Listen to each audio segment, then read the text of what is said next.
Hola muchachos, buenos días. Vamos a hablar rápido de cómo se origina la literatura y un par de características de estas tres corrientes o de estos tres géneros que se producen cuando las poblaciones humanas eran muy jóvenes todavía. Vamos a hablar del origen de la literatura, de los cuentos, mitos y leyendas, de manera muy general, pero vamos a buscar que cada una de estas tenga sus características bien definidas y bueno, vamos a empezar. ¿Cuál es el origen de la literatura? Bueno, la literatura se los había comentado ya de manera muy general. Inicia cuando queremos contar cosas a otras personas. Les había dicho a a algunos de sus compañeros que ya se graduaron que la literatura surge del chisme o de la necesidad del chisme, porque siempre como el chisme o esta necesidad de comunicar cosas que pasaron en el pasado ha sido algo vital desde el principio de las cosas, ¿no? O sea, no solo por la cuestión de con quién te puedes juntar o con quién, a qué persona quieres evitar dentro de una comunidad pequeña y cerrada, sino también cosas como qué tipo de arbusto puedes comer, qué árboles puedes subir, qué animales están cerca de ti. Todo esto son cosas, es información que necesitamos transmitirle a nuestros colegas, conocidos, amigos, incluso enemigos, ¿no? Para decirle a alguien, mm, a partir de aquí ya no puedes cruzar esta línea, ¿no? Todo esto es información que necesita moverse. Al principio, cuando las sociedades eran muy jóvenes, pues estas necesidades de comunicación eran principalmente por cosas vitales, les decía comida, sustento, pareja, todo esto son necesidades biológicas básicas, ¿no? Pero después llega también la idea de qué pasaría si invento o si embellezco un poco esto que les estoy contando. Si a lo mejor íbamos 20 a cazar un mamut, ¿qué pasa si lo bajo a 15? Porque todo el mundo sabe en ese momento, porque para cazar un mamut necesitas a fuerza 20, digamos que es un número mágico. Todo esto lo estoy inventando, obviamente, ¿no? Pero si yo le digo, íbamos 15, o sea, van 25% menos de las personas que se necesitan, y además digo que estaba lloviendo y además digo que uno de los arcos no tenía tantas flechas o que la trampa falló. Todas estas cosas que yo quiero embellecer, con las que yo quiero embellecer mi historia, van a dar el origen a la literatura. Entonces tenemos tres grandes géneros o tres grandes cosas que alimentan el origen de la literatura. El primero es el cuento, estas ficciones o estas pues sí, invenciones de cosas que pasaron y que yo ya alteré, ¿no? Luego viene la leyenda, que son historias que eran reales, pero que se van modificando con el paso de los años. Y luego tenemos el mito, que son explicaciones que yo le quiero dar al mundo con los conocimientos que tengo hasta este momento, ¿no? Entonces, estos son los tres orígenes y aparte mencioné una palabra clave que es ficción. La literatura se va a dividir en dos corrientes o se va a producir dos tipos de escritos. Tenemos los escritos de no ficción, que son todas las cosas de matemáticas, ciencias naturales, leyes, todo lo que tiene que ver con el funcionamiento del mundo y la transmisión de conocimientos. Todo eso se considera no ficción. Obviamente tiene que estar sustentado por fuentes académicas, por otros científicos, etcétera. Pero del otro lado tenemos la ficción y la ficción es todo lo que yo invento, todo lo que, si estoy hablando de algo histórico como la caída de Roma, pero estoy inventando personajes y estoy inventando diálogos, porque obviamente no estamos ahí para presenciarlo y no tenemos registro histórico, ¿no? Y estoy inventando un tipo de arma y gladiadores y lo que ustedes quieran, todo eso ya es ficción. Si yo ya le estoy metiendo algo de mi cosecha, ya es ficción. La no ficción va a ser todo lo que, les digo, está sustentado con el mundo y que además se puede apoyar en sí mismo para producir conocimientos, sobre todo conocimientos. Y la ficción es todo lo que yo invento o a todo lo que yo quiero embellecer o ponerle un granito de mi cosecha, todo eso ya es ficción, todo eso es ficción.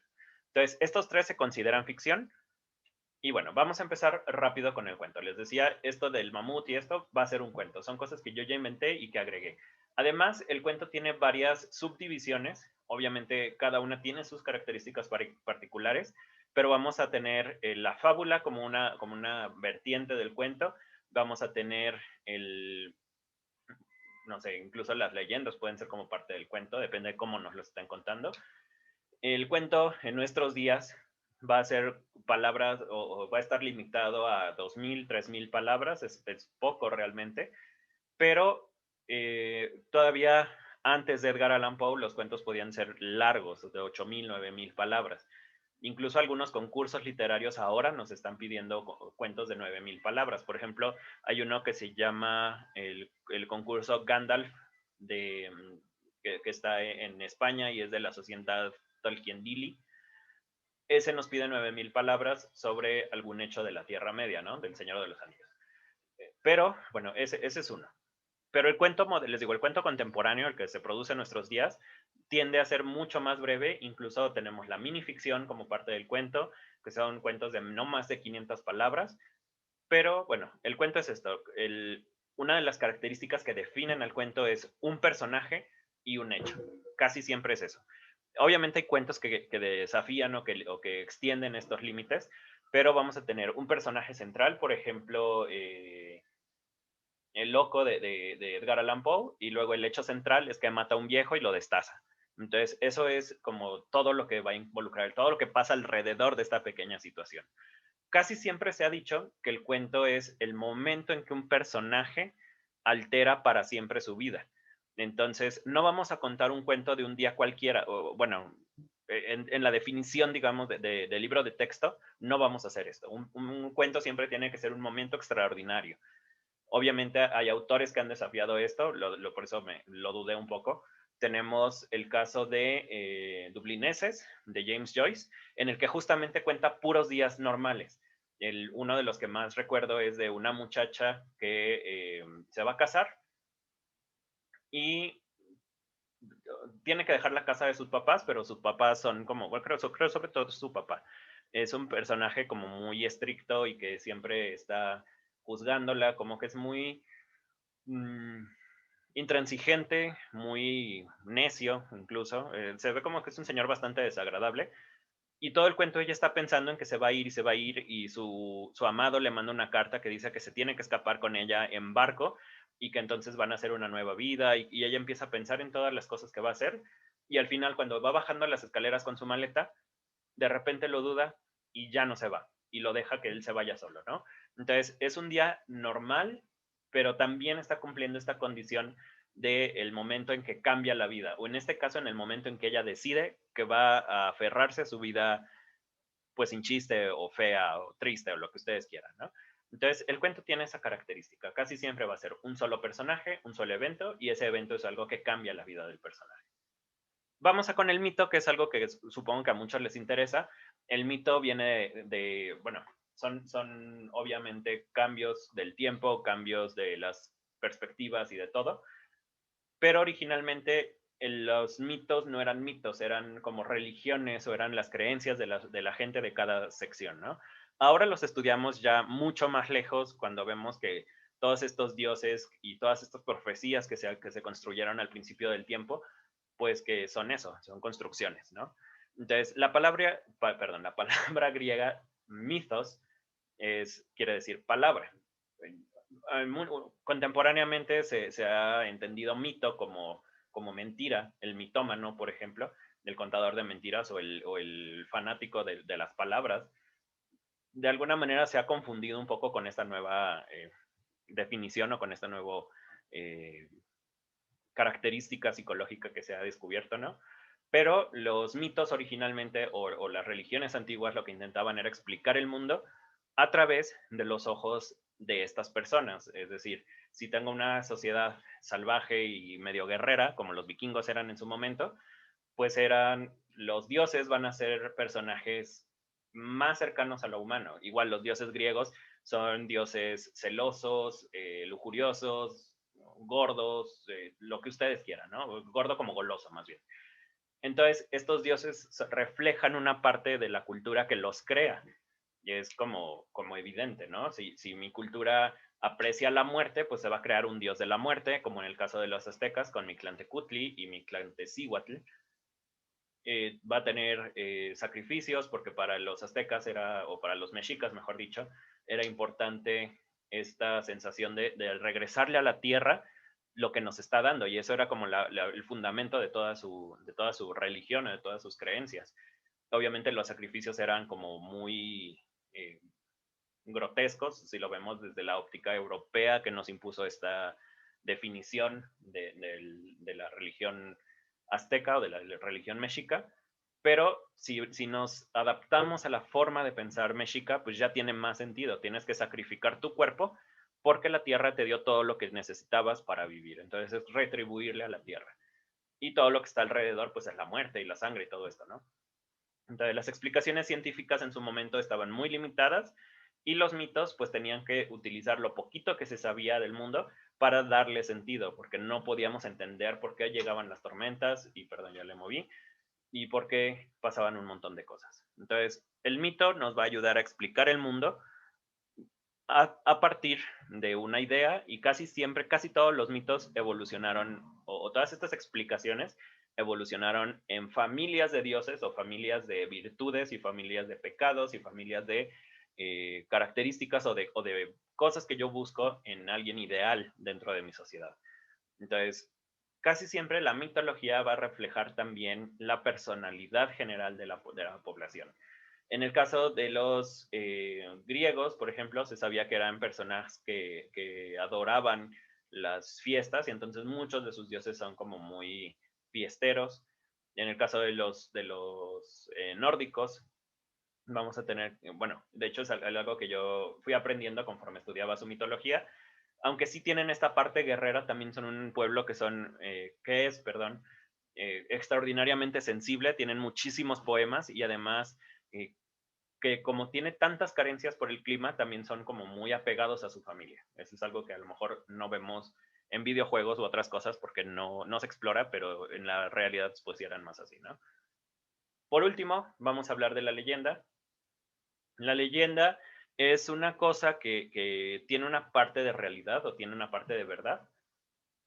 Inicia como, pues a lo mejor incluso hasta una nota de periódico o como un rumor, pero conforme van pasando las generaciones y conforme van pasando de boca en boca, porque justamente las leyendas inician como narraciones orales, todo inicia como narración oral, mmm, las leyendas van adquiriendo o se van sumando cosas que la gente va inventando, ¿no? Por ejemplo, recuerdo que en Puebla una cosa que se citaba mucho era el charro negro, y decían que el charro negro aparecía en tal y tal y tal lugar, y que había hoteles afuera de los que llegó a quedarse el charro negro, pero pues todo esto es un solo personaje, pero se le han agregado tantas cosas que ya no sabemos distinguir qué sí es real o qué fue real, y las cosas que no son reales.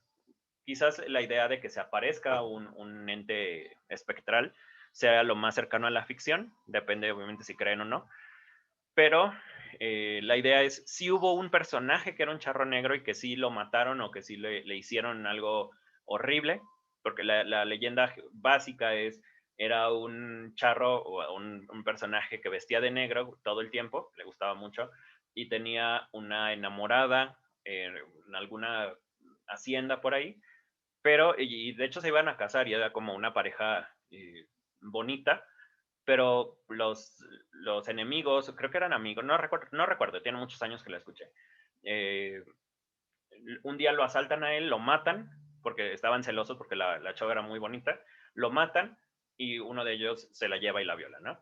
Entonces el charro negro regresa como un fantasma con su carruaje y todos sus caballos y todo bien chido, también fantasmas, y van y encuentran al cuate, bueno, a toda la bandita, obviamente cada uno en diferentes momentos, atropellados por los caballos y con marcas como quemados, ¿no? Como que el charro los quemaba porque era como un demonio, más o menos.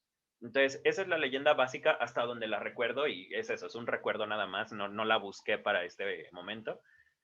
Pero, pues el hecho es que sí mataron a un charro y sí había una muchacha a la que violaron, y eso es como la base, lo que sabemos, ¿no? Y todo lo demás que regresó de la muerte, que hubo una maldición y que se fueron muriendo, no sabemos si es real. Y ahora en Puebla a veces se cuenta en algunos hoteles que se aparece afuera y que luego puedes escuchar los caballos y todo esto. En la foto está una banshee, de hecho si pensaron en La Llorona es prácticamente lo mismo.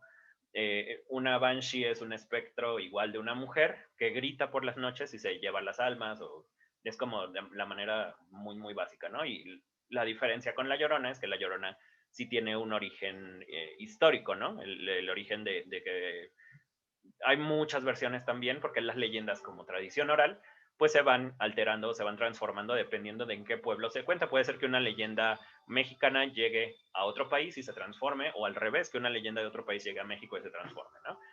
Pero la cosa es, está basada en la realidad, no es un mito, o sea, no explica el origen del mundo, sino que es una historia de ese pueblo o de esa localidad a la que se le van sumando hechos, datos, etcétera.